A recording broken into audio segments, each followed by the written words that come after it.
இவ்வளவு நாட்கள் இருந்து இப்போ இந்த தருணத்துல செந்தில் பாலாஜிக்கு ஜாமீன் கொடுக்கறதுக்கு என்ன காரணம் நினைக்கிறீங்க? அவரை உள்ளே போட்டால் தான் பிஜேபி அந்த பக்கம் கொஞ்சம் வளர முடியும்னு அவங்க நினச்சாங்க. அதை இவ்வளோ நாளாக இதுக்கு மேலே உச்சநீதிமன்றம் பிணைவு கொடுத்துட்டாங்க. உதயநிதி சொல்கிறாரு, சீனியர்களுக்கு ஏற்புடையதா அல்ல. இதுக்கிடையில் மத்திய ஆளும் கூட தரப்பு கூட ஒரு பேச்சுவார்த்தைகளும் நடந்திருக்கு. நாங்கள் ஆல்ரெடி உங்களுக்கு இணக்கமாக தான் போய்கிட்டு இருக்கோம், எங்களுக்கு இதை பண்ணி கொடுங்க. ஏன்னா பொன்முடி விவகாரம் மாதிரி செந்தில் பாலாஜி விவகாரம் வந்துடக்கூடாது.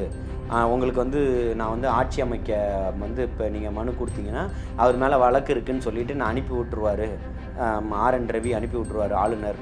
அதனால் கொஞ்சம் பார்த்து செய்யுங்க அப்படின்னு ஒரு தூது விட்டுருக்காங்க. அவங்களுக்கு என்னென்னா ஆரம்பத்திலிருந்தே ஹெச் ராஜா அந்த பகுதியை சார்ந்தவராக இருக்கிறாரு, பொன் ராதாகிருஷ்ணன் அந்த பக்கம் சார்ந்தவராக இருக்கிறாரு. ஏற்கனவே இருந்தார் ராதாகிருஷ்ணன் நினைக்கிறேன் கோவையில், அவர் அந்த பக்கம் சார்ந்தவராக இருக்கிறாரு. அண்ணாமலை நான் அங்கே தான் சொல்கிறாரு. இப்படி எல்லாருமே இந்த பக்கத்தை சார்ந்தவர்களாக இருக்கிறாங்க. அப்போ பிஜேபியில் கிட்டத்தட்ட ஒரு பகுதியை கோவை மாவட்டம் வடக்கு பக்கத்தில் நம்மளால் பார்க்க முடியுது. அப்போ இந்த பக்கம்தான் நம்ம வரணுன்றதுக்காக தான் செந்தில் பாலாஜியினுடைய கைது. சவுக்கு சங்கரோட விடுதலையை பொறுத்த வரைக்கும் நீங்கள் எப்படி பார்க்குறீங்க? கோவையில் இப்போ இருக்க ஒரு இடத்தை கட்டமைக்கணுன்றதுக்காக எப்படி செந்தில் பாலாஜியை திட்டமிட்டு உள்ளே தள்ளிச்சின்னு நான் சொன்னனோ, அதே மாதிரி தமிழகத்தில் இருக்கக்கூடிய எல்லா பிரச்சனைகளையும் சவுக்கு சங்கர் பேசிக்கிட்டு இருக்கிறாரு. எல்லாத்தையுமே கஞ்சாவை பற்றி பேசுகிறாரு, லஞ்ச லாவணியங்களை பற்றி பேசுகிறாரு. அப்படின்றத கண்டென்ட்டாக எடுத்து சவுக்கு சங்கரை உடனடியாக உள்ளே தள்ளணும் அப்படின்றது தான். நான் என்ன கேட்குறேன், சவுக்கு சங்கர்கிட்ட இருந்து கஞ்சா எடுத்துட்டீங்க, ஓகே, அதனால கஞ்சா வழக்கில் கைது பண்ணிட்டீங்க. சரி, கஞ்சாவை வித்தவன் யார்? அவனை கைது பண்ணியிருக்கணும்ல. தமிழ்நாடு டைம்ஸ் நேயர்களுக்கு வணக்கம். இன்னைக்கு நம்ம கூட நேர்காணல்ல மெரினா ஜல்லிக்கட்டு போராட்ட குழு ஒருங்கிணைப்பாளரும் சமூக செயற்பாட்டாளர் கூட்டு இயக்கத்தோட ஒருங்கிணைப்பாளருமான திரு ஜலீல் இருக்காரு. அவரை நேர்காணலுக்கு வரவேற்கலாம். வணக்கம் ஜலீல். வணக்கம். எப்படி இருக்கீங்க? நல்லா இருக்கேன். ஓகே.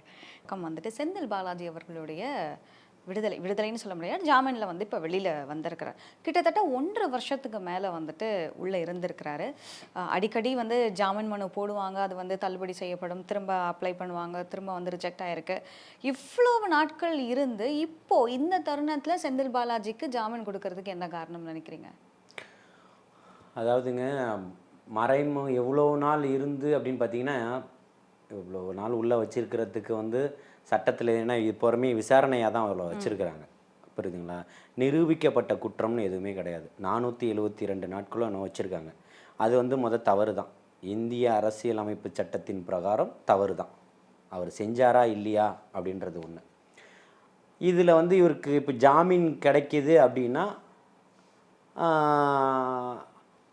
ஜாமீன் கிடைச்ச உடனேயே இவங்களுக்கு ஒரு கரும்புள்ளியாக தான் அது இருந்துச்சு. செந்தில் பாலாஜி உள்ளே இருக்கிறது கரும்புள்ளியாக தான் இருந்தார். கொஞ்ச நாளாக அமைச்சராகவே தான் உள்ளே இருந்தார். மிகப்பெரிய ஒரு இதுக்கு அப்புறம் தான் அவர்கிட்ட இருந்து 2 இலாக்காக்கள் 3 இலாக்காக்கள் அவர் வச்சுருந்தார். அதை வாங்கி மற்ற 2 பேர்கிட்ட பகிர்ந்து கொடுக்கப்பட்டது. இப்போ இவர் வெளியில் வந்ததுக்கப்புறம் திருப்பியும் அவருக்கு அந்த இலாக்காக்கள் கொடுக்கப்படும் அப்படின்ற மாதிரி ஒரு இது இருக்குது. ஸோ அதே இலாக்காக்கள் திரும்ப கொடுக்கறதுக்கு நிறைய வாய்ப்பு இருக்குது. ஏன்னா அவரோட விசுவாசமாக அங்கே வேறு யாரும் இல்லை. அதனால அவர் அம்மா கிட்ட ட்ரைனிங் எடுத்தவர் தான். சேகர் பாபன் எங்கே ட்ரைனிங் எடுத்தவர், அவரும் அங்கே ட்ரைனிங் எடுத்தவர் தான். இங்கே அதிமுகலேருந்து வந்த நிறைய பேர் பார்த்திங்கன்னா இப்போ அமைச்சர். இவர் நம்ம போக்குவரத்து துறை அமைச்சர் இருக்கார், அவர் எங்கே உள்ளவர், கண்ணப்பன், அங்கேருந்து வந்தவர் தான். திமுக காரங்கள்ட்ட இல்லை. திமுகவில் இருக்கக்கூடிய முதியோர்களை ஒதுங்கிக்கங்கன்னு சொல்லிட்டு உதயநிதி சொல்கிறாரு. சீனியர்களுக்கு ஏற்புடையதா அல்ல. இதுக்கிடையில் மத்திய ஆளும் கூட தரப்பு கூட ஒரு பேச்சுவார்த்தைகளும் நடந்திருக்கு. நாங்கள் ஆல்ரெடி உங்களுக்கு இணக்கமாக தான் போய்கிட்டு இருக்கோம், எங்களுக்கு இதை பண்ணி கொடுங்க. ஏன்னா பொன்முடி விவகாரம் மாதிரி செந்தில் பாலாஜி விவகாரம் வந்துடக்கூடாது. உங்களுக்கு நான் ஆட்சி அமைக்க இப்போ நீங்கள் மனு கொடுத்தீங்கன்னா அவர் மேலே வழக்கு இருக்குதுன்னு சொல்லிவிட்டு நான் அனுப்பி விட்டுருவார், RN ரவி அனுப்பி விட்டுருவார் ஆளுநர். அதனால் கொஞ்சம் பார்த்து செய்யுங்க அப்படின்னு ஒரு தூது விட்டுருக்காங்க. ஓகே. இது எப்போ நடந்தது? எல்லாம் சமீபத்தில். ஓகே. அப்படி வந்து தன்னுடைய இவருக்கும் உள்ளே போனவரையும் நம்ம காப்பாற்றிட்டோம், எடுத்துட்டோம், குற்றம் நிரூபிக்கப்படலை, இதுவரையும் விசாரணை அடிப்படையில் தான் இருக்குது, அதை வச்சு நாங்கள் திருப்பி அவரை கொடுத்துட்றோம் அப்படின்றது. உள்ளே இருந்தாலும் அங்கே கட்டுக்கோப்பாக வச்சுக்கிட்டு இருக்காரு. கோவை மாவட்டத்தை, கரூர், அந்த பகுதிகள் எல்லாமே அவரை உள்ளே போட்டால் தான் பிஜேபி அந்த பக்கம் கொஞ்சம் வளர முடியும்னு அவங்க நினச்சாங்க. ஓகே. அதை இவ்வளோ நாளாக இதுக்கு மேலேயும் உச்சநீதிமன்றம் பிணைவை கொடுத்துட்டாங்க. ஏன்னா இந்த கேஸில் வந்து ஆரம்பத்தில் என்ன சொல்லப்பட்டுச்சு அப்படின்னா, திமுகவினர்னால தான், இவங்க கொடுத்த கேஸ்னால தான் வந்துட்டு செந்தில் பாலாஜி கைது செய்யப்பட்டதுக்கான காரணமே இவங்க தான். ஆனால் வெளியில் சொல்லும்போது வந்துட்டு இது ஒரு இடியோட பிரச்சனை, மத்திய அரசு கொடுத்த அழுத்தம், அதனால் இந்த மாதிரியான விஷயங்கள் நடக்குதுன்னு. ஆனால் இன்னொரு பக்கம் வந்துட்டு யாராவது ஒருத்தவங்களை கை காமிச்சா மட்டும்தான் இவங்க சேவ் ஆக முடியும் அப்படிங்கிறதுக்காக நடத்தப்பட்ட ஒரு நாடகம் தான் இது. ஸோ இடியை வந்து ஐ மீன் டைரெக்டாக வந்து ஸ்டாலின் குடும்பத்தை அட்டாக் பண்ணாமல் இருக்கக்கூடிய அமைச்சர்கள் இவங்க யாரையாவது கை காமிச்சு கொடுத்தா மட்டும்தான் வந்துட்டு இந்த பக்கம் அந்த இடி ரைடு வந்து திரும்பாது அப்படின்னு நடத்தப்பட்ட ஒரு நாடகம்னு சொல்கிறாங்க. உண்மையா? இல்லை, மத்திய அரசாங்கத்துக்கு வந்து பார்த்திங்கன்னா பழி வாங்கணுன்ற நோக்கம் வந்து திமுகவை முடக்கணுன்றதில் 1% கூட மாற்று கருத்து கிடையாது. அவங்க வந்து அப்போ வந்து ஏன்னா அப்போ தான் தாமரையை நம்ம ஏதாச்சும் தமிழகத்தில் வளர வைக்க முடியும் அப்படின்றத ஆணித்தனமாக நம்பினாங்க. அப்படிப்பட்டது தான் வந்து அவங்களுக்கு வந்து என்னென்னா ஆரம்பத்திலிருந்தே ஹெச் ராஜா அந்த பகுதியை சார்ந்தவராக இருக்கிறாரு, பொன் ராதாகிருஷ்ணன் அந்த பக்கம் சார்ந்தவராக இருக்கிறாரு, ஏற்கனவே இருந்தார் ராதாகிருஷ்ணன் நினைக்கிறேன் கோவையில், அவர் அந்த பக்கம் சார்ந்தவராக இருக்கிறாரு, அண்ணாமலை நான் அங்கே தான் சொல்கிறாரு, இப்படி எல்லாருமே இந்த பக்கத்தை சார்ந்தவர்களாக இருக்கிறாங்க. அப்போ பிஜேபியில் கிட்டத்தட்ட ஒரு பகுதியை வந்து கோவை மாவட்டம் வடக்கு பக்கத்தில் நம்மளால் பார்க்க முடியுது. அப்போ இந்த பக்கம்தான் நம்ம வரணுன்றதுக்காக தான் செந்தில் பாலாஜியினுடைய கைது. புரியுது. எல்லா பக்கமும் கைது நடந்துக்கிட்டு இருந்துச்சு. ஏன் இவரை கைது பண்ணிட்டாங்களா? குட்கா பாஸ்கரை கைது பண்ணிட்டாங்களா? ராஜேந்திர பாலாஜி கைதானார், திருப்பி வந்துட்டார். மோடி எங்கள் டேடின்னு சொல்லிகிட்டு இருந்தார், அவருமே தூக்கி உள்ளே போட்டாங்க, வந்துட்டாங்க. அவங்களாம் ஒன்றும் இல்லை. அதுக்கப்புறம் இப்போ இன்னும் எத்தனை இவர் இப்போ போன மின்சாரத்துறை அமைச்சர் மேலே எவ்வளோ இது இருந்துச்சு. இந்த மாதிரி எல்லார் மேலேயுமே இருக்குது. எப்போ தட்டுவாங்க, எப்போ ஃபைல் எடுப்பாங்க?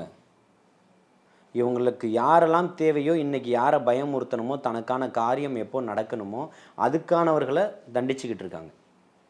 புரியுது. அவங்களுடைய ஆதாயத்திற்காக. இது திமுக முழுக்க திமுக போடப்பட்ட வழக்கு தான், அதில் மாற்று கருத்தே இல்லை.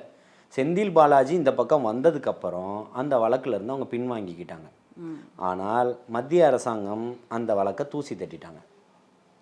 ஏற்கனவே இருந்தது, நீ வாங்கினது உண்மைதானே, இது பண்ணதானே, இது நீதிமன்றம் தானாக முன் வந்து நடத்துது அப்படின்ற போர்வையில் அந்த வழக்கை திரும்பவும் மறு விசாரணைக்கு எடுத்துக்கிட்டு அதை வந்து ஒரு மிக பிரம்மாண்டமாக காட்டி, அதாவது இன்றைக்கி லைவாகவே எத்தனையோ கேசஸ் இருக்குது, அதில் முனைப்பு காட்டலை.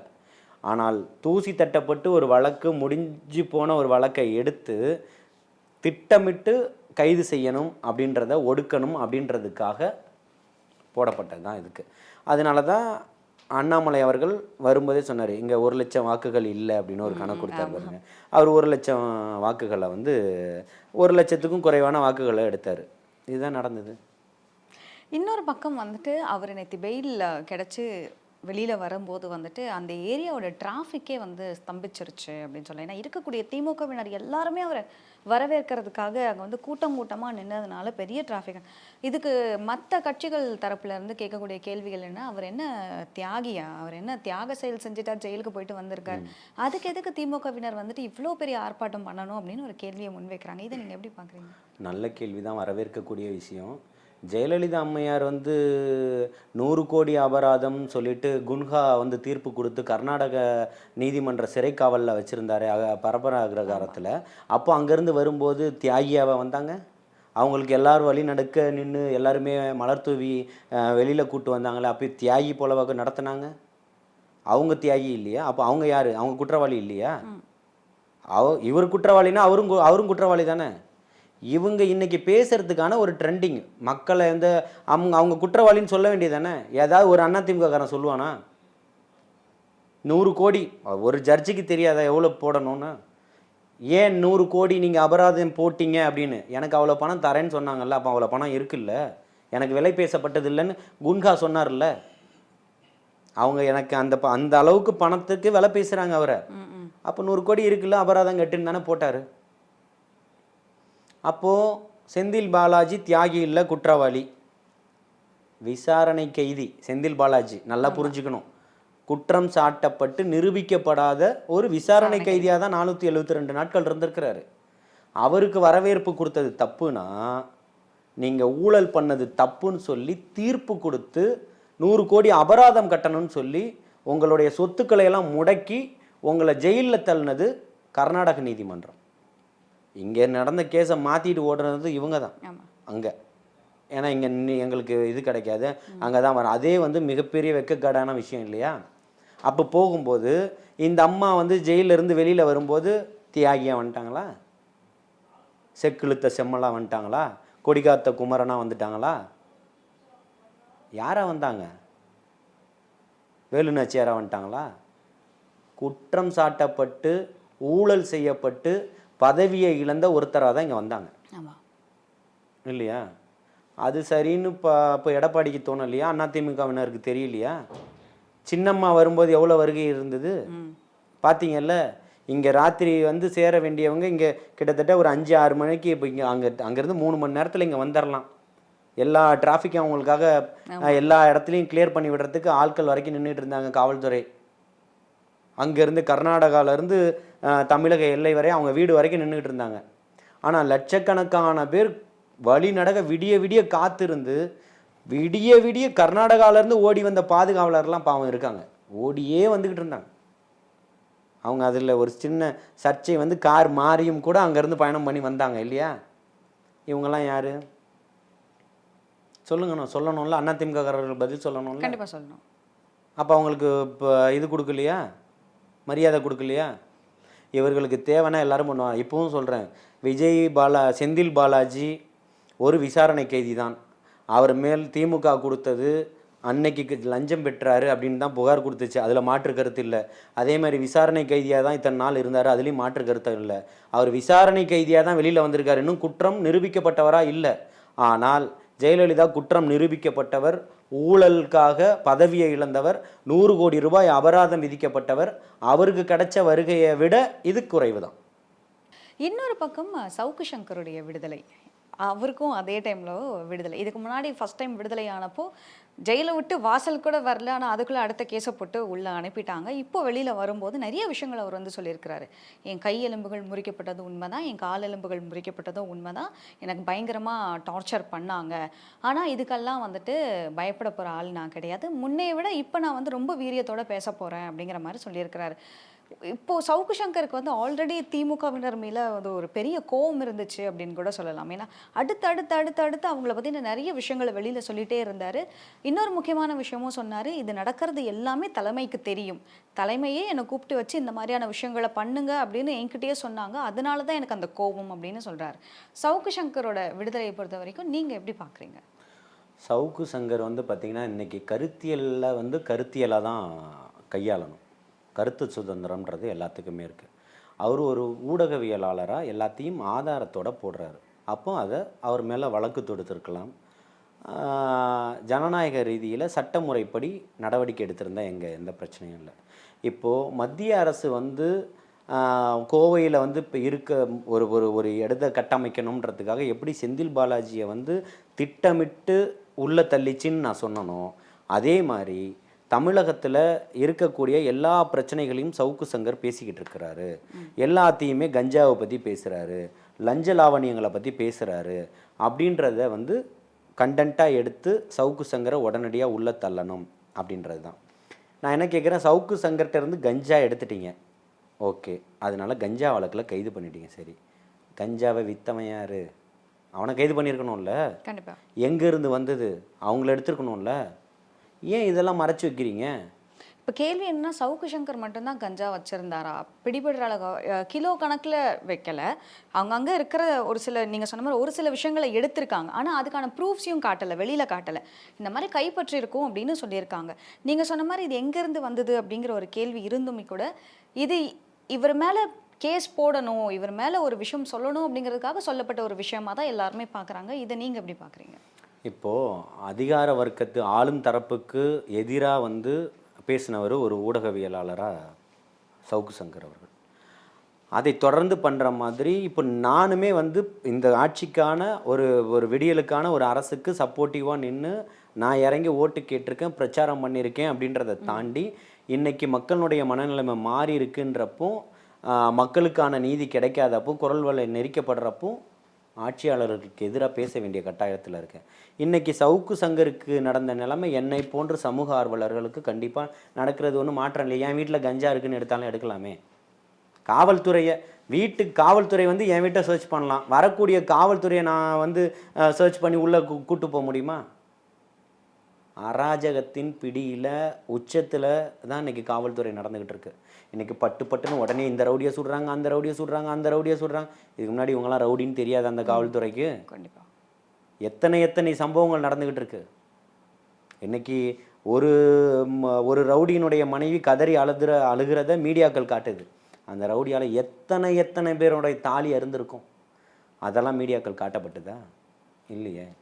எத்தனை பேர் எத்தனையோ வியாபாரிகள் மிரட்டப்பட்டிருப்பாங்க, வெளியில் சொல்லியிருக்க முடியுமா? எத்தனையோ ரவுடிகள். ஆனால் அதெல்லாம் காட்டாது. அதே போல் தான் சவுக்கு சங்கர் வீட்டுக்குள்ளே போனப்போ நாங்கள் எல்லாம் போகிறோம் நிராயுதவாதியான்னு காவல்துறை காட்டிச்சா? எல்லா மீடியாக்களையுமே ஓட விடுறாங்க. இவர்கிட்ட இருந்து எல்லாத்தையுமே பிடுங்கிட்டு வராங்க, சேனலை முடக்கிறாங்க. ஊர் வாயை மூடிட முடியுமாங்க? இவங்க நினச்சிக்கிட்டு இருக்காங்க ஒரு சவுக்கு சங்கரை மூடிட்டா அடுத்தது யாருமே வரமாட்டாங்கன்னு. இன்றைக்கி இப்போ அதை தாண்டி இன்றைக்கி 10 பேர் பேச ஆரம்பிச்சிட்டாங்க சவுக்கு சங்கர் மேட்ரையும் சேர்த்து. இவங்க ஆட்சியில் கவனம் செலுத்தியிருக்கணும். ஆட்சியை கண்ணியமாக பண்ணுறதுக்கான வழிகளை பார்த்துருக்கணும். சில தவறுகள் இருந்தாலும் மக்களுக்கான தேவைகளை அதிகமாக பூர்த்தி பண்ணியிருக்கணும். நாங்கள் பிங்க் நிறத்தில் பஸ்ஸு விடுறோம், எல்லாரும் இலவசமாக பயணம் பிங்க் நிறத்தில் நீங்கள் ஒரு பெண்ணாக நீங்கள் போய் பயணம் பண்ணி பாருங்கள், அதில் எவ்வளோ அசௌகரியங்கள் இருக்குதுன்னு சொல்லிட்டு. குறிப்பிட்ட நேரத்துக்கு இப்போ பேருந்து வந்துடுதா? குறிப்பிட்ட நேரத்துக்கு எல்லாமே பிங்க் நிற பேருந்துகள் வராது. வேலை அலுவலக நேரத்தில் பிங்க் நிற பேருந்துகள் வராது. டிக்கெட்டு கொடுத்து தான் போகணும். மற்ற நேரத்தில் தான் அந்த பேருந்தில் நீங்கள் பயணம் பண்ண முடியும். இப்படி எல்லா பேருந்துலேயும் போங்க, மகளிருக்கு இலவசம்னு சொல்லிட்டு போக வேண்டியது தானே. அதுக்கு தனியாக ஒரு கலரை போட்டு அடித்து வண்ணத்தை காட்டி தேவையில்லை. ஆளும் தரப்புக்கு என்ன பண்ணுறதுன்னு தெரியல. இப்போவும் சொல்கிறேன், இவங்க வந்து ஆட்சி நடத்தலை. கலைஞர் எழுதிட்டு போன ஒரு டைரியாக தான் இது அத்தனையுமே நடந்துக்கிட்டு இருக்கு. சமூக நீதி பேசக்கூடியவங்கள்ட்ட சமூக நீதி கிடையாது. எல்லாத்துலேயுமே மாற்றங்கள் இருக்குது. முதல்வர் சொன்னதை திருப்பி மாற்றி தான் நான் சொல்லணும். ஏமாற்றம் உண்டு, மாற்றம் இருக்காது.